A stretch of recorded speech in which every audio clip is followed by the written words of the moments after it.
টি-20 বিশ্বকাপের সুপার 8-এর ম্যাচে শক্তিশালী অস্ট্রেলিয়াকে হারিয়ে দারুণ ছন্দে আফগানিস্তান। মঙ্গলবার ওদের বিপক্ষেই খেলতে নামবে বাংলাদেশ। এই ম্যাচ নিয়ে জাতীয় দলের সাবেক ক্রিকেটার এবং কোচের কথা শুনেছেন অর্ণব বাপি।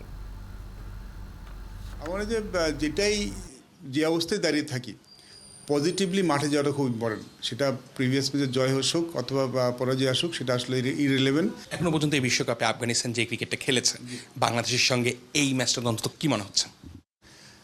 আফগানিস্তান দল হিসেবে টি-20 ফরম্যাটে ডেফিনেটলি খুব চ্যালেঞ্জিং একটা দল, খুবই ভালো দল। তাদের বোলিং সাইডটা খুব ভালো, ব্যাটিং সাইডও টি-20 ক্রিকেটে যে ধরনের ব্যাটিং করতে হয় সেই ধরনের ব্যাটসম্যান তাদের দলে আছে। বাট আমাদের সাথে আফগানের রেকর্ড যদি দেখেন, একদম খারাপ নয়। কিন্তু আফগানিস্তান যখন আমরা আমরা দেশের মাটিতে খেলেছি, তারা কিন্তু 2-0 হেরে গিয়েছে। সো আফগানিস্তান যত স্ট্রং দলই হোক এই ফরম্যাটে, আমার মনে হয় বাংলাদেশের সেই দলটাকে হারানোর সামর্থ্য ভালো মতো আছে। প্র্যাকটিস ম্যাচে বাংলাদেশের পারফরমেন্স যেভাবে আমরা দেখেছি এবং যে সিরিজটা আমরা হেরেছি, তাতে আমরা ধরে নিতে পেরেছিলাম যে না, হয়তো বাংলাদেশ ওয়ার্ল্ড কাপে নিজেদের অবস্থানটুকু তুলে ধরতে পারবে কি না। They have to work really hard এবং লাকটাকেও তার ফেভার করতে হবে। জেতাটাকে আপনি কনফার্ম বলতে পারবেন যে না, আমরা জিততে পারবো আমাদের এখনকার যে পারফরমেন্স।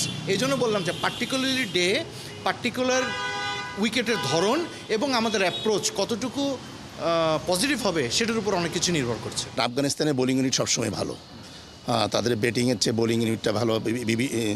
তাদের বোলিংয়ের অনেক রকম leg spinner, left arm spinner, বোলিংয়ের মানে বিভিন্ন টাইপের বলার আছে। সো বোলিং ইউনিট বলবো যে তারা খুবই ভালো।